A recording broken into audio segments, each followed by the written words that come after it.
Bien, ahora ya las tenemos, comprobamos que está correcto. Aquí eliminamos de esta parte y en esta otra eliminamos de esta parte. Por lo tanto, aquí queda la masa, hueco, hueco, entonces pum, se rellenan, son complementarios, ¿vale?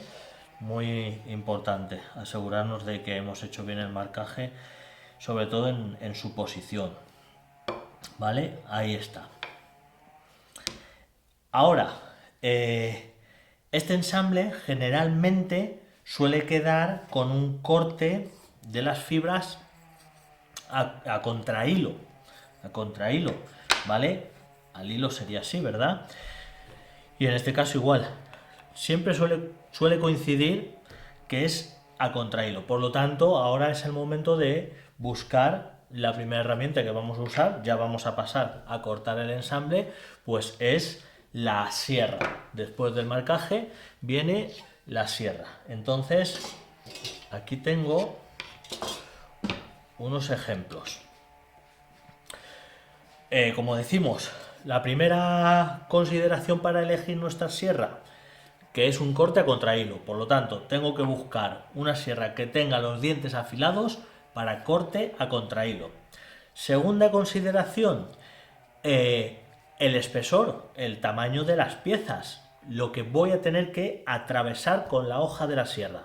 Bueno, pues esto que son 9 milímetros, no necesito un diente muy grande, no necesito una sierra que tenga el diente de contrahilo muy grande. Aquí, pues lo ideal es que esté en torno a 20 TPI, ¿vale? A 20 dientes por pulgada, el tamaño, como se mide el tamaño de los dientes de la sierra, ¿vale? En torno a 20. Pueden ser 15, es un pelín agresivo, o puede llegar a 25 o 32 incluso.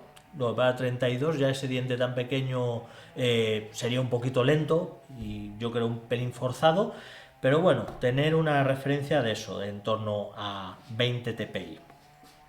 Esa sería la siguiente consideración, el tamaño del diente. La siguiente consideración, bueno, pues la especie de madera. Lógicamente, las sierras japonesas tienen dos afilados, dentro de que sea la dirección del corte, al hilo o a contrahilo. Hay sierras que tienen un perfil de afilado para maderas más duras, más densas, y un perfil de afilado para maderas más blandas como coníferas y demás, ¿vale? Eso tenerlo en cuenta, que siempre es adecuado. Pero me gusta decir que tampoco es totalmente imprescindible y absolutamente necesario. Se puede utilizar perfectamente un diente afilado a contrahilo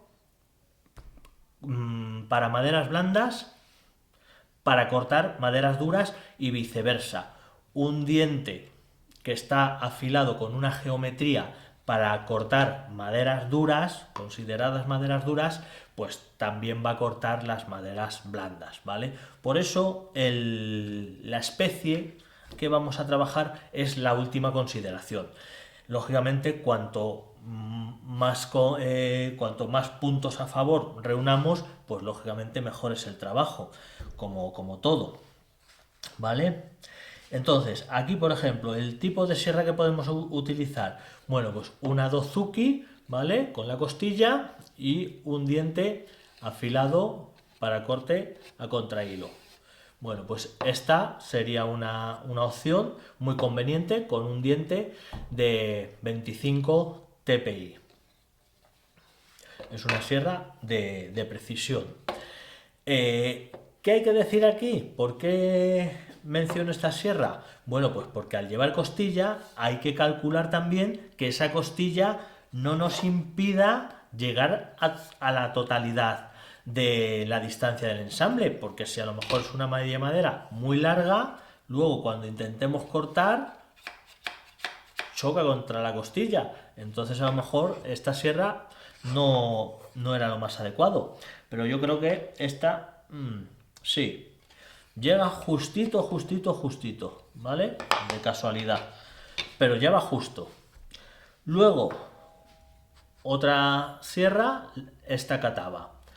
Tiene un tamaño de dientes de 18 TPI, es un pelín más grande que este, pero esta Catava no tiene limitación por la costilla, podríamos cortar lo que hiciera falta, y lo que es más interesante es que este diente está afilado específicamente para maderas duras. Es un diente, un afilado de diente que se llama Nezumi Ba, ¿vale?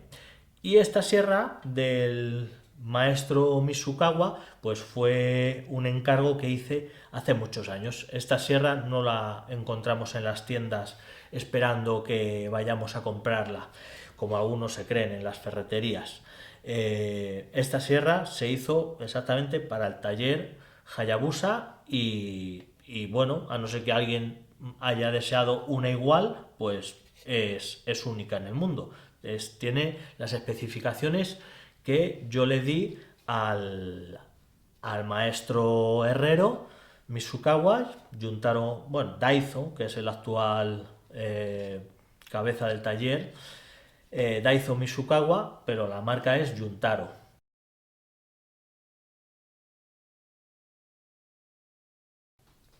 Entonces es una sierra forjada a mano, con acero Tamahagane, el mejor acero que existe. Entonces es una sierra única y muy preciada. Y tiene exactamente las condiciones que he explicado para cortar este ensamble. Sería la mejor opción. Y luego, por ejemplo, tenemos esta otra, Madonoko, del maestro Nagakatsu. ¿Vale? Igual, es una sierra forjada a mano, es una sierra artesanal, pero es una ryoba, es decir, justamente tenemos los tres tipos de sierra, Catava, Dozuki y ryoba, que tiene dos dientes. Entonces este diente es para corte al hilo y este diente es un diente especial. Es un diente que vemos que tiene de forma alternativa, unas gargantas muy profundas que lo que hacen es darle mucha velocidad al corte, evacúa mucha cantidad de serrín, entonces es una sierra muy rápida. Entonces eso es ideal que esté en el perfil de dientes a contrahilo, porque es el perfil que corta más lento. Siempre los dientes a contrahilo van más despacios, es menos agresivo, es un corte más delicado y más preciso. Entonces esas gargantas son una innovación de este artesano de las sierras que hace este perfil y claro, consigue un corte a contrahilo muy veloz. Pero este perfil de afilado Madonoko, que aprovecho para explicar en esta ocasión, no solo sirve para cortar a contrahilo, que es como están afilados los dientes, sino que también sirve para cortar al hilo. Lo que pasa es que es un poquito más lento que lógicamente los dientes dedicados para el corte al hilo.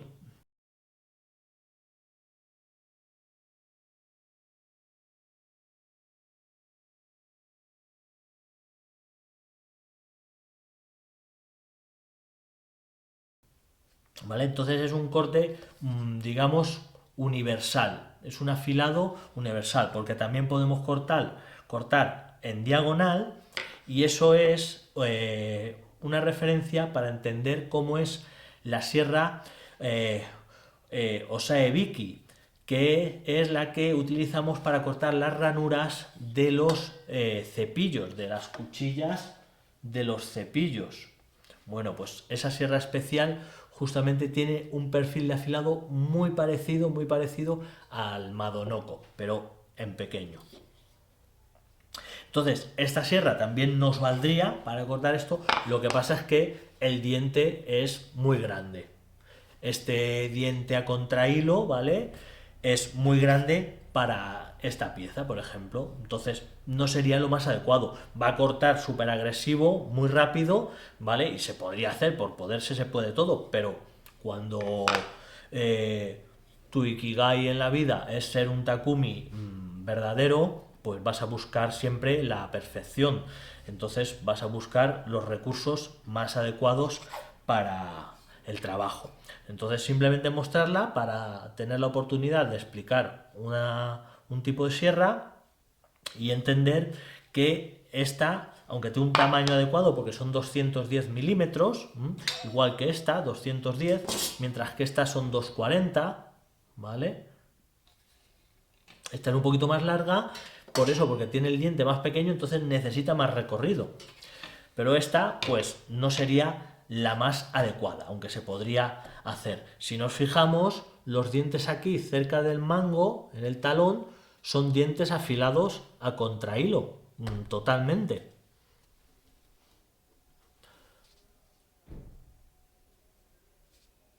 ¿Vale? Luego ya están los de perfil Madonoco. Bien, entonces con esta explicación ya podemos pasar al corte. Entonces, como es un corte a contrahilo, esto lo podríamos hacer ciertamente en el tornillo de banco.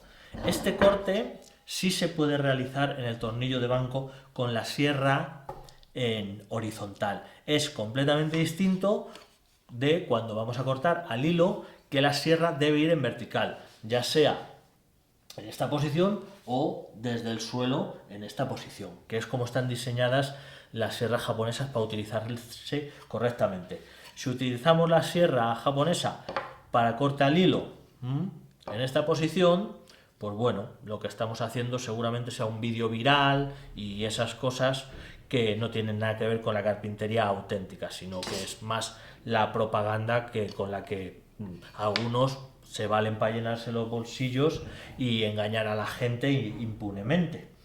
Nada más, simplemente conocer la información, pues eso, una pista de saber si realmente el señor del videíto viral tiene la más mínima idea o simplemente me está vendiendo algo y ya está.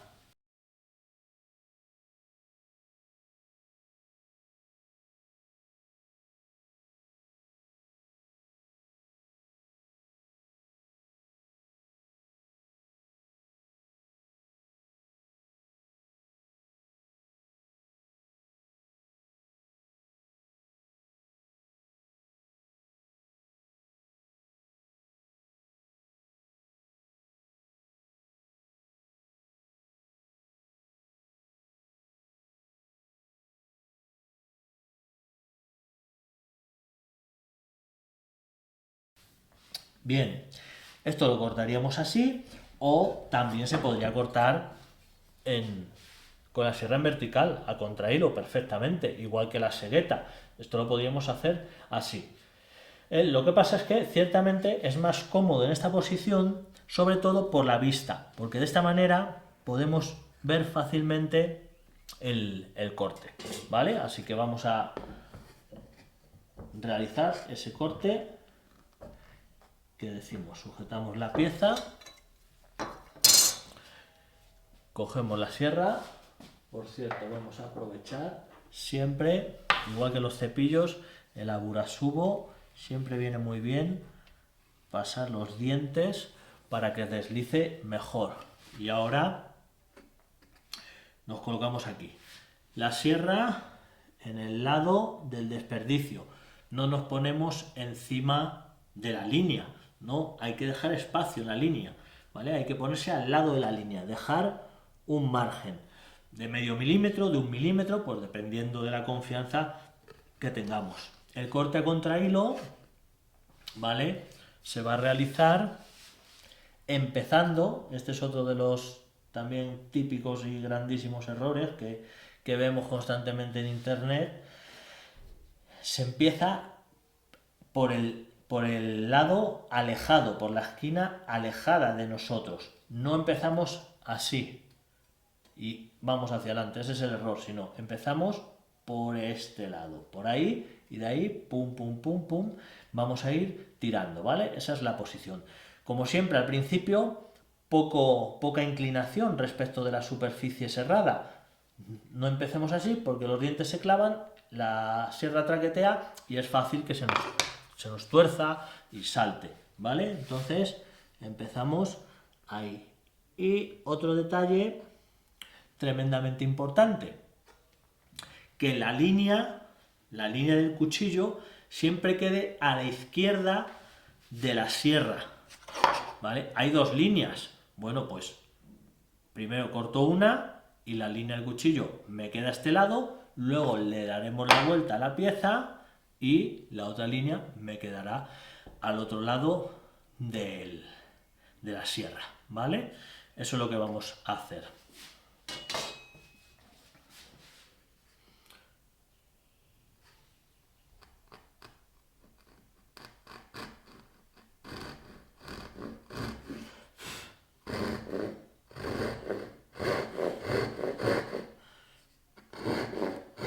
Esto me queda muy alto. Ese es otro de los problemas de sujetar las piezas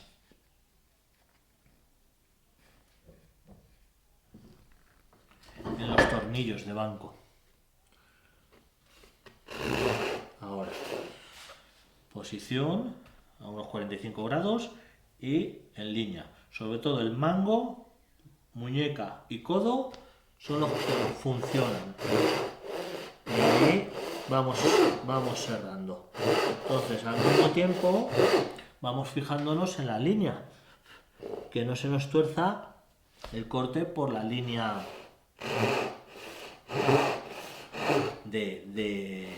delante, que desde aquí no vemos, tenemos que irnos asomando, ¿vale? Y aprovechando todo el recorrido de la sierra.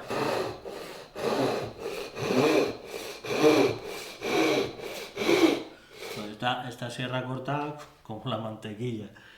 Es que los productos hechos a medida pues son la esencia del Takumi.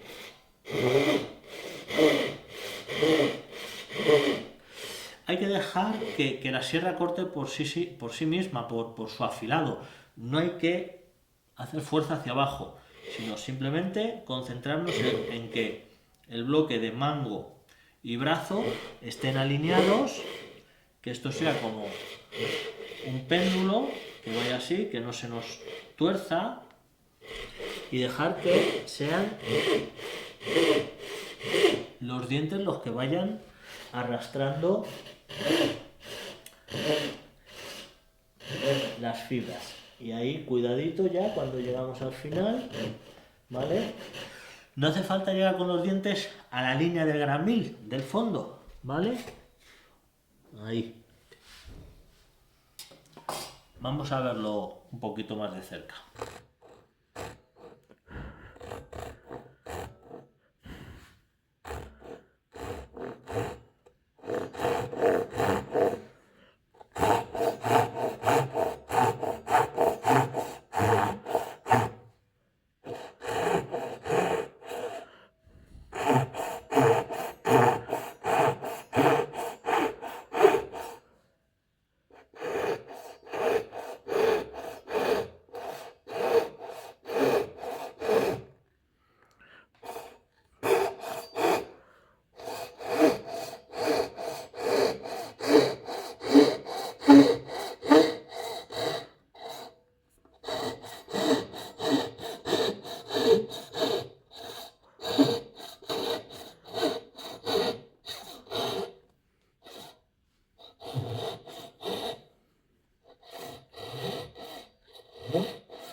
Después del corte con la sierra, lógicamente viene el trabajo con los formones, así que vamos a evacuar ese desperdicio con los formones. Pero si os fijáis, como es un espacio tan pequeñito, tan fino, la longitud de las fibras es muy corta, por lo tanto esto es muy frágil. Es lo que hablábamos sobre dejar el margen. Bueno, pues simplemente esto con los dedos salta se parte sin hacer nada. Con los dedos, si hacemos un poquito de fuerza, ¿veis? Salta, sin más. Ahí está.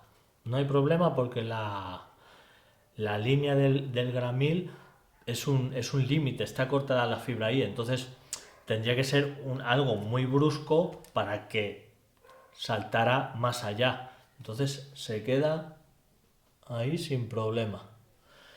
¿Vale? Es simplemente para entender la fibra de la madera, no es que tengamos que hacerlo con el dedo. ¿Vale? Ahora lo que decimos con los formones y el martillo. Entonces vamos a cortar los lados, ¿vale? Vamos a coger un formón acorde a ese tamaño. Este va muy bien, 42 milímetros. Y entonces aquí lo que debemos decidir es dónde empezar a cortar con el formón. Si hemos dejado mucho margen con la sierra hasta la línea del cuchillo, pues tendremos que dar varios cortes con el formón, no ponernos en la línea del cuchillo directamente. Entonces daremos esa serie de cortes hasta dejar alrededor de medio milímetro o un cuarto de milímetro, mejor aún, de masa hasta la línea del cuchillo. Para entender un ejemplo, a ver si se puede ver ahí, ¿vale? Esa cantidad de masa, ¿vale? Es lo que queremos dejar. Entonces cuando tenemos esa pequeña lámina, entonces ahí ya sí, ahí cogeremos el formón, lo introducimos en la línea del cuchillo, ¿verdad? Primero, con la mano izquierda lo sujetamos ahí abajo, que apoye la mano izquierda en la madera, para que esto sea estable. Ahí, con el martillo, clavamos a esa altura, no así, sino el codo a la altura del extremo del formón. Y ahí clavamos. Golpe paralelo, no picoteo. Ahí. Cambiamos el agarre. Ahora lo agarramos cerca del anillo, ¿vale? El codo pegado al cuerpo para que esto sea un bloque. Y ahora debemos poner nuestra vista por el bisel. Debemos mirar al bisel para ver el avance del formón, y eso nos indica a su vez también, cuando ya vamos cogiendo práctica, si el formón se va inclinando hacia adelante o hacia atrás, porque lo que queremos es que vaya recto. Y solo vamos a cortar, como siempre, hasta la mitad de este espesor, ¿vale?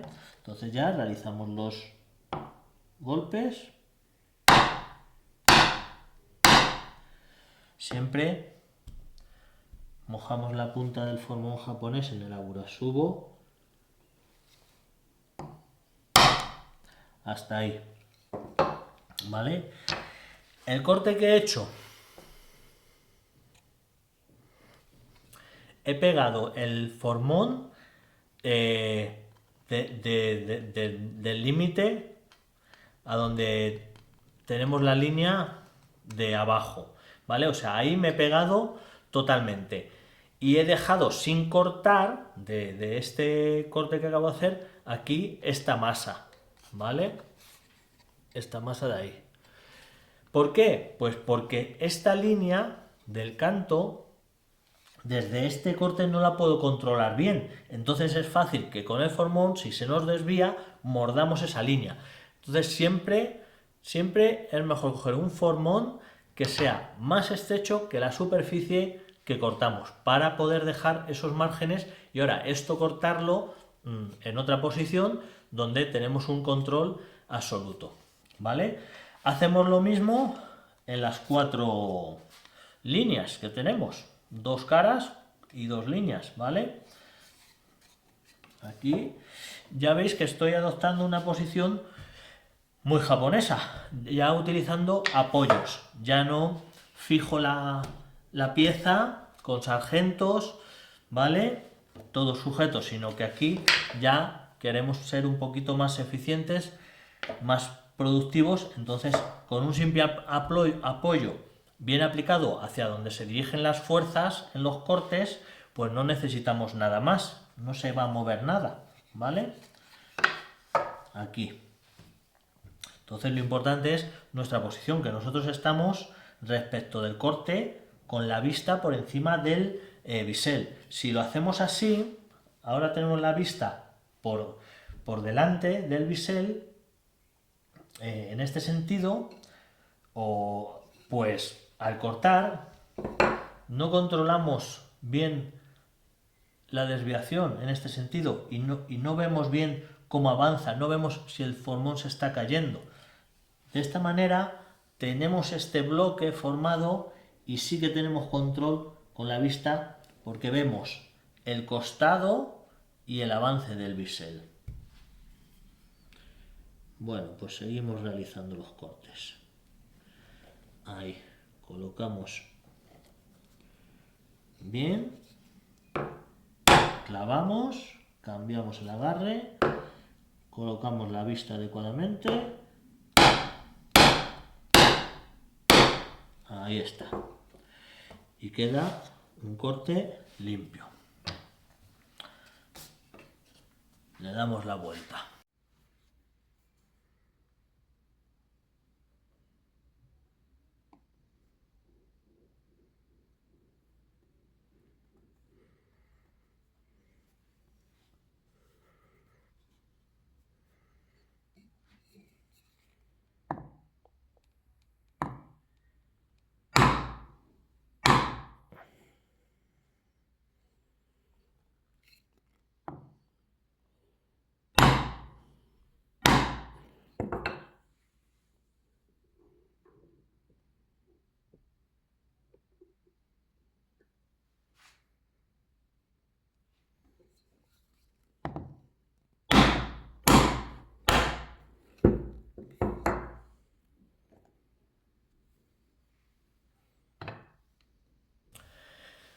Ahora, ese segmento que nos quedaba ahí por delante, que hemos dejado para respetar, lo vamos a cortar en posición horizontal, con el trabajo horizontal de los formones. Entonces, igual, elegiremos un formón más estrecho que el espesor de la pieza. Empezaremos desde el canto ya introduciendo el filo en la línea del cuchillo y con un corte ascendente para crear un chaflán, ¿vale? Ahí. Y ahora por las caras, lo mismo, introducimos por aquí, ya cubriendo toda la superficie, ahora sí, ¿vale? Le daríamos la vuelta, cortamos por el otro lado, con la técnica de formón que ya conocemos. Bandeja de dedos, colocamos la hoja, el pulgar controla el avance del formón y la estabilidad, y el brazo que sujeta el formón es como una lanza.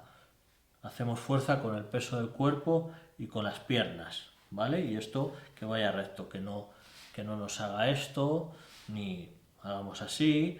Sobre todo una costumbre muy mala con los formones, vamos, no mala, sino que no funciona directamente, pues en gente sin experiencia, es intentar cortar así, haciendo giros así, escarbando en la madera. Bueno, pues eso es lo peor, ¿vale?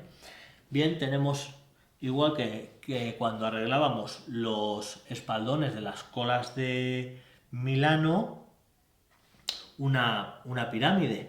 Pues ahora ya simplemente es terminar de cortar esa pirámide, ¿vale? Sujetamos y ahí vamos sobre ese chaflán dando cortes hasta llegar con cuidado a la línea del cuchillo, claro. Ahí. Eso es. ¿Vale? Ahí.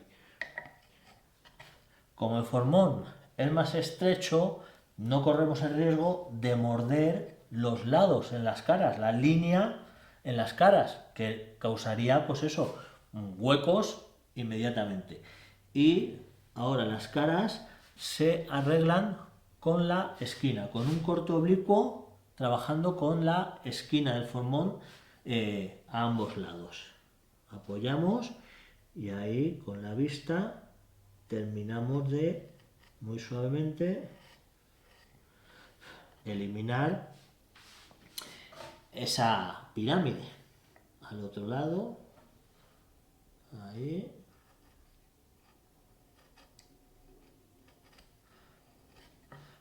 Y hay que vigilar eso, no pasarnos de la línea. El cuchillo está bien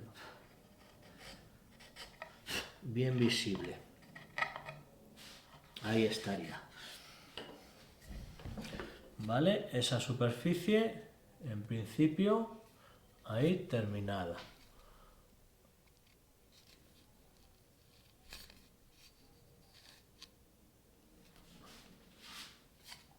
El otro lado, ¿vale?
Vale, y ahora para terminar, ya solo nos falta el fondo, la base en la línea del gramil.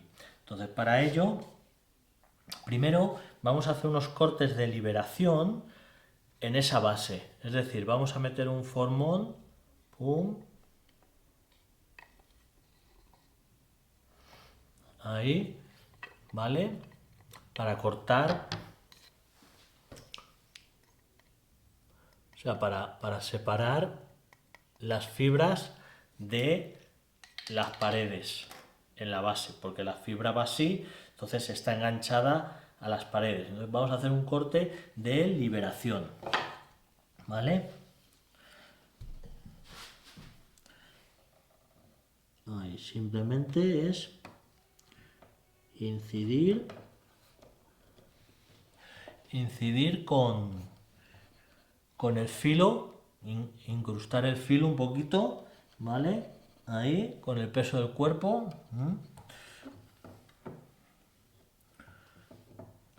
Esta posición a mí no me gusta mucho porque nos hacemos daño en el codo.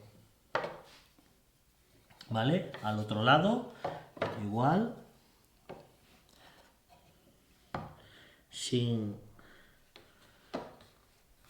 cortar nada de las paredes. O sea, lo que buscamos es clavar el filo en la esquina. Las paredes están acabadas, no cortemos nada porque entonces se puede estropear. Y es simplemente dejar un poquito caer el peso, no es clavarlo con los músculos, sino dejar ahí que el filo se hunda. ¿Vale? Y ahora ya podemos atacar hasta la línea del gramil. Yo en este caso aconsejo sujetarlo en el tornillo de banco, pero podríamos hacerlo aquí perfectamente. Aquí con este agarre nos ponemos igual y vamos haciendo cortes. Pum, pum, pum.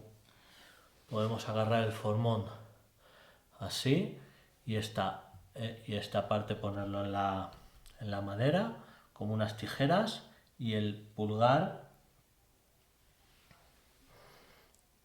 ahí detrás, ¿vale? Y siempre esta mano siempre pegada del cuerpo y abrazando el formón así. De esta manera no nos hacemos daño, tenemos control y además tenemos fuerza porque hacemos el peso con el cuerpo, ¿vale? Ahí, o la otra manera, así, como cuando lo cogemos para el corte horizontal, ¿vale? Pero lo volcamos y entonces ponemos el pulgar por el bisel y los dedos sobre la madera de apoyo. Es exactamente lo mismo. Ahí. Y pum, ¿vale? Son las dos maneras de agarrar para hacer este corte libre en lugar de hacerlo con el martillo. Pero yo creo que es mucho más preciso y conveniente hacerlo aquí en el tornillo. Tenemos más control y sobre todo mejor visibilidad. Entonces desde aquí, con nuestro agarre habitual, introducimos el filo en la línea del gramil y siempre cortes ascendentes, ¿vale? Vamos en pendiente y luego vamos bajando hasta la horizontal. En la medida de lo posible, siempre lo repito, cortar solo la mitad del espesor, no atravesar con el formón.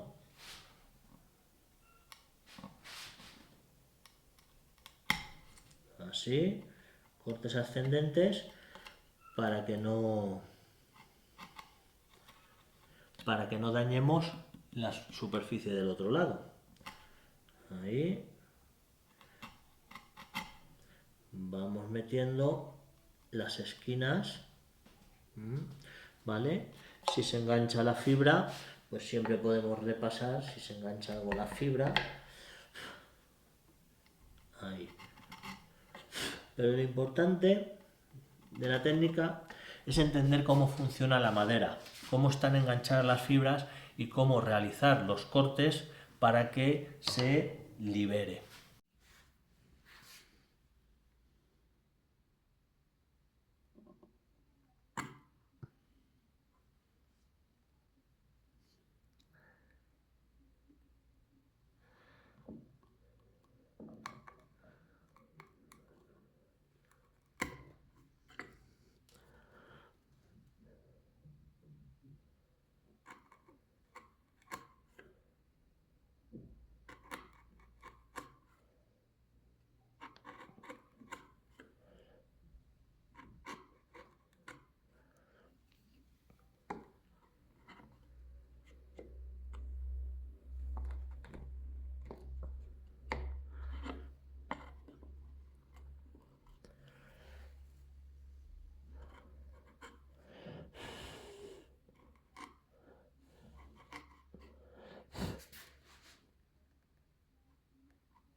Bueno, y de ese modo pues ya lo tendríamos terminado.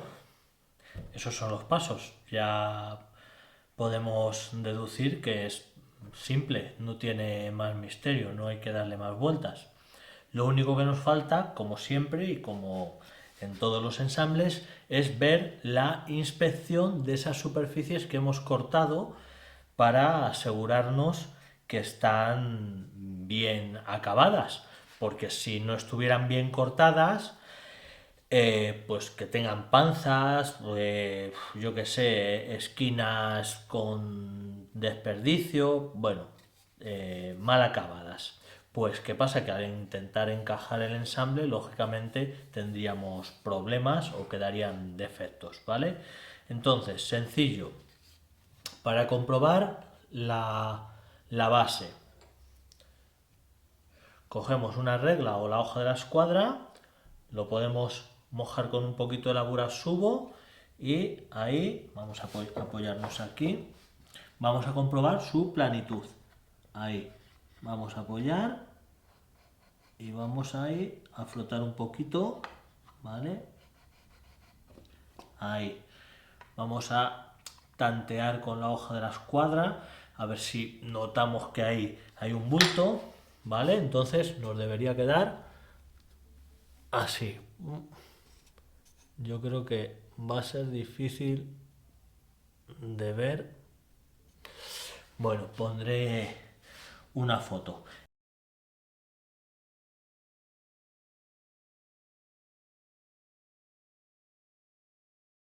El caso es que la hoja toque en, en los dos puntos exteriores, ¿vale?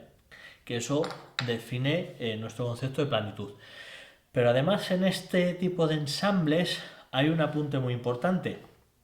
Y es que esa superficie, que es la superficie al hilo, no debería quedar perfectamente plana del corte del formón, exactamente plana, como cortado con una guía, ¿no? Con un taco aquí y seguir el taco con el formón, ¿no? Para tener una superficie plana.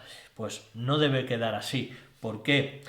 Porque esa superficie se va a mover con los cambios estacionales. La madera se va a mover y esa superficie puede generar una panza si se hincha. Entonces puede separar el ensamble. Seguramente que en estas dimensiones, en estas proporciones, pues no se note apenas. Pero si es un ensamble, por ejemplo, ya de este tamaño, pues sí que se nota, sí que va a hacer fuerza la madera. Por lo tanto, esa superficie al hilo de la base, lo que hay que dejarla es ligeramente cóncava, ligeramente cóncava. No hace falta hacer un pozo, excavar un pozo, pero ligeramente cóncava, que no quede completamente recta, ¿vale? Como si fuera una pequeña V del corte del formón, eso sería, ¿vale? Lo ideal. Bien, con esa comprobación tenemos la superficie acabada. Y luego las superficies de la superficie de testa, ¿vale? Las paredes, digamos, pues simplemente apoyando la regla o la hoja de la escuadra, ahí vamos a tantear fácilmente si esto tiene algún hueco, si la escuadra, si la hoja, pues se tambalea, es decir, que no tenga un apoyo sólido y firme. Aparte, a la vista, con la hoja ahí colocada, podemos inspeccionar visualmente el contacto que hace entre la madera y la hoja, que veamos una línea completamente ciega, ¿vale? Ahí y ahí.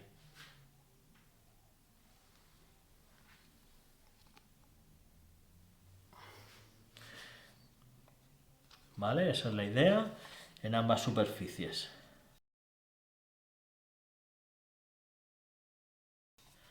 Si encontramos que, que entrase luz, bueno, pues tendríamos que repasar con el formol y quitar cualquier panza que nos hubiera quedado tanto a lo largo como a lo ancho. A lo ancho podemos también comprobar metiendo la hoja así, ¿vale? Sin problema en varios puntos. Pero vamos, que simplemente apoyando la hoja o una regla, ya digo, es una forma muy rápida y fácil de verlo, porque si entran huecos o no tiene estabilidad la hoja, pues ya nos dice que no está bien acabada esa superficie. ¿Vale? Y ya tendríamos ahí hacerlo en las dos piezas para comprobar cómo encaja el ensamble. Ya con las dos piezas cortadas y realizada la inspección, podemos probar el ensamble. Entonces las dos piezas irán así y son simétricas, van encajadas ahí, ahí. Ese sería el ensamble que nos queda.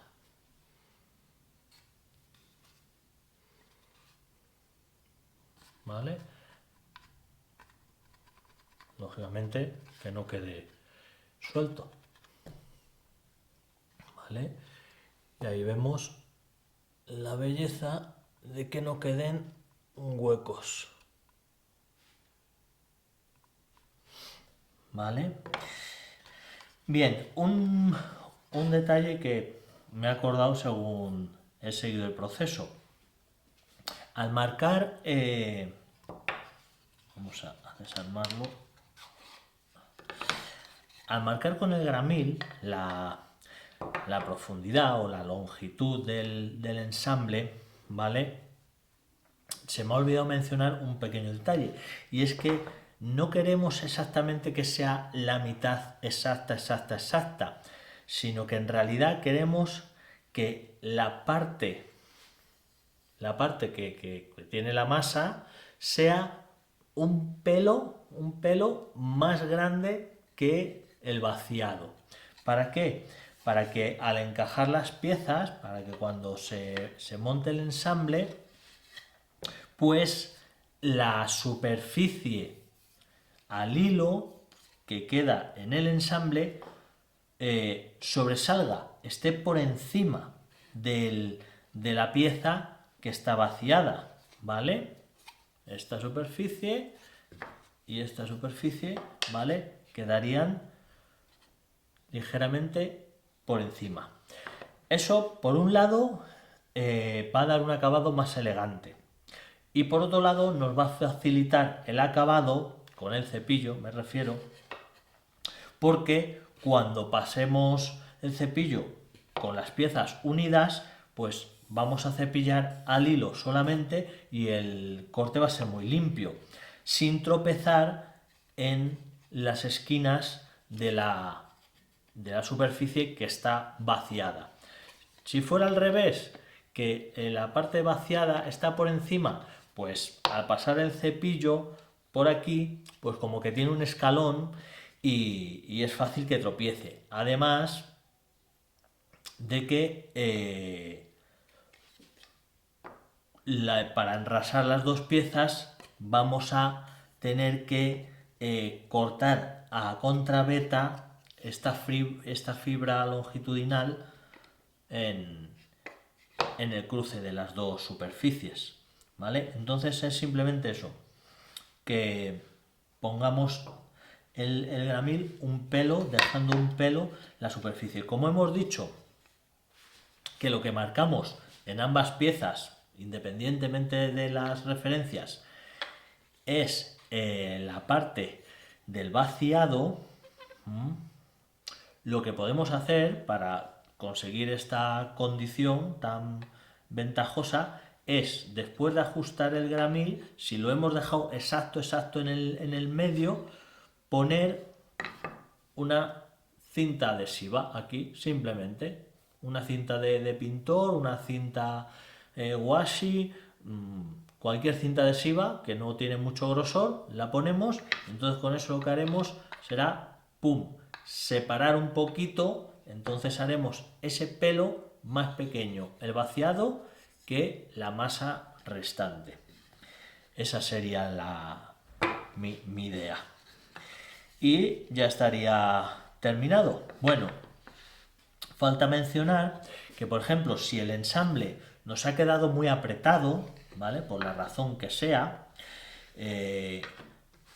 una técnica que ayuda a compensar cuando un ensamble está muy apretado y no queremos quitarle más masa es la técnica japonesa Kigoroshi, que significa comprimir las fibras. Para ello, lo que se hace es, con un martillo japonés, utilizamos la cara convexa, ¿vale? La cara que es curva, porque los martillos japoneses tienen dos caras, ¿vale? Y con esa cara convexa, lo que vamos a hacer es golpear la masa que debe entrar en el cajeado. Entonces haríamos así, lo golpearíamos en esa zona que entra, en ambas caras. Esto funciona, lógicamente, mucho mejor en coníferas, que la diferencia entre madera tardía y madera temprana pues es grande, entonces se comprime mucho más la madera y luego esto lo que hace es que después de encajar el ensamble, cuando la madera absorbe humedad, se recupera, se hincha y eso queda súper fuerte y súper fijado, ¿no? Queda más apretado, quería decir. En las maderas, por ejemplo, como este nogal español, pues el Kigoroshi funciona, pero hasta cierto punto. No vamos a conseguir comprimir esto una exageración. Entonces, bueno, es simplemente una pequeña ayuda, una técnica nueva que podemos emplear en caso de que nos hiciera falta recurrir a ella. Si con el Kigoroshi todavía las piezas no entran muy forzadas, pues bueno, lo que haremos será cepillar y quitar masa de esos puntos directamente. Ya veis que aquí las fibras, digamos, la debilidad del ensamble está aquí, está en este punto. Esto es lo frágil del ensamble. Entonces hemos dejado una buena cantidad, 30 milímetros, para que esta parte sea pues resistente hasta cierto punto, ¿vale? Hacerla lo más resistente dentro de una proporción, ¿vale? Alargar las fibras aquí, que es donde está la fragilidad.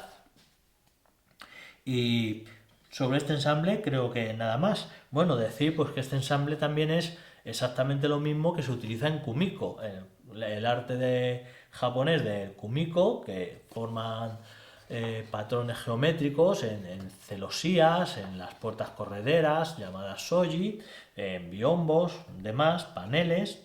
Pues el shoji se corta tal cual una media madera. Va lo que es la estructura toda encajada de esta forma. ¿Vale? Ya sean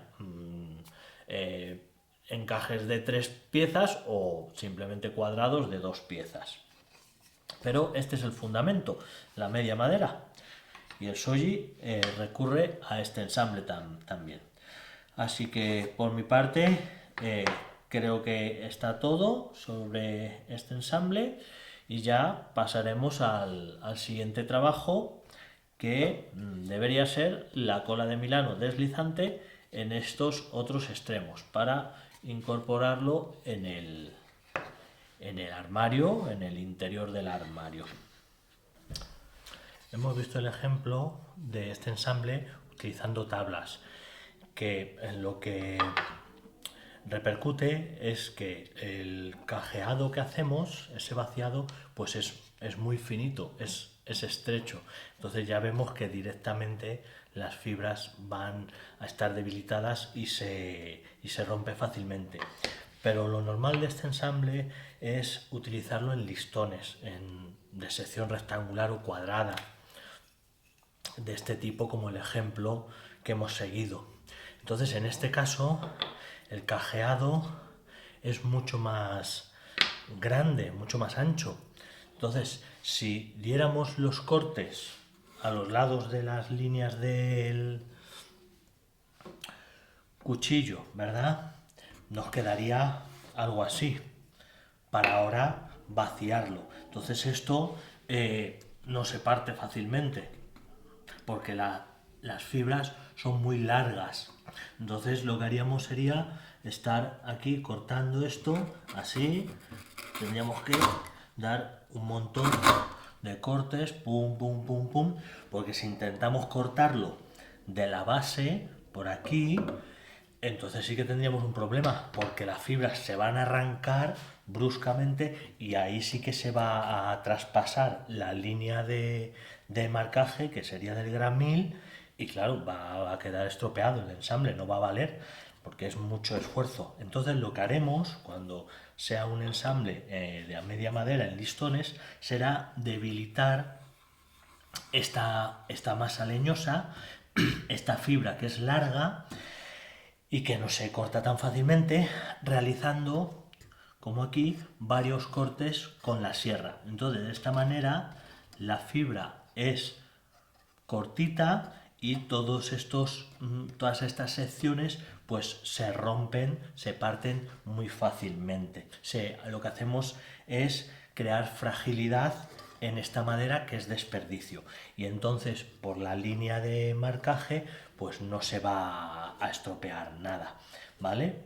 Haremos eso y a continuación lo que haremos será con el formón, un formón ancho, ¿vale? Iremos utilizándolo como una cuña. No se corta nada con el formón, el filo no se clava en ningún lugar. Lo que utilizamos es el bisel como cuña, introduciéndolo en el corte de la sierra, en la entalla, ¿vale? Para empujar esas fibras hacia los lados. Vamos a verlo.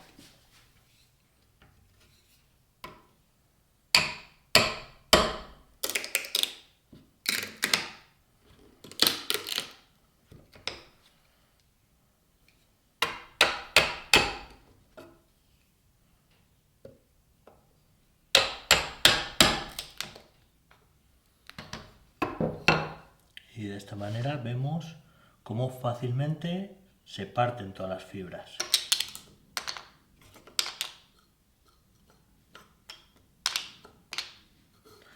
Se partirían por donde ha finalizado el corte de la sierra, que sería donde ha quedado la marca del gramil. Esa es una forma muy cómoda y rápida de eliminar toda esa masa que es desperdicio, ¿vale? Debilitando las fibras y entendiendo siempre el material que trabajamos, que es la madera natural, la madera de árbol. Después de hacer esto, lógicamente, ya terminaríamos con el formón de realizar los cortes hasta nuestra línea del gramil, que serían nada, unos pocos milímetros y estaría completado. Y seguiríamos el proceso como en el caso de las tablas.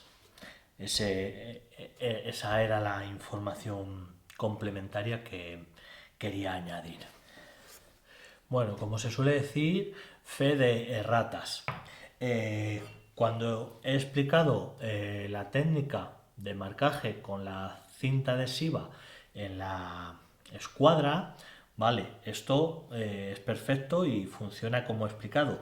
Pero lo que no he dicho, o a lo mejor he cometido el error al realizar el proceso, me he despistado, es que hay que colocar la escuadra de tal manera, nos tenemos que fijar muy bien, de tal manera que la inclinación que queremos darle gracias a la cinta adhesiva pues sea en este sentido, ¿vale? En este sentido y aquí en este sentido.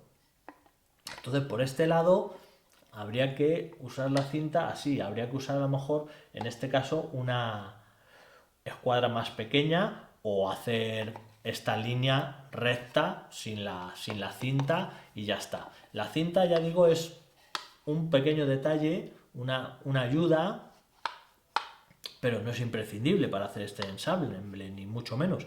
Es simplemente un pequeño recurso que a mí me gusta utilizar para intentar hacer este ensamble lo más ceñido posible, porque es muy fácil que no quede perfecto. Con lo simple que es, pues no queda perfecto. Entonces, fijaros bien que ya sea donde tengamos que apoyar, ya sea aquí, ya sea aquí, donde tengamos que apoyar la escuadra, que nos fijemos que la inclinación que provoca la cinta adhesiva sea a nuestro favor. Tenemos que entender siempre que el hueco debe quedar así, el embudo debe quedar pues como un embudo, o sea, valga la redundancia. La inclinación de la escuadra que vaya decreciendo hacia la base, ¿vale? Entonces, según apoyemos, hacer el juego para saber que no nos equivocamos con la escuadra. Simplemente era eso. Hasta la próxima.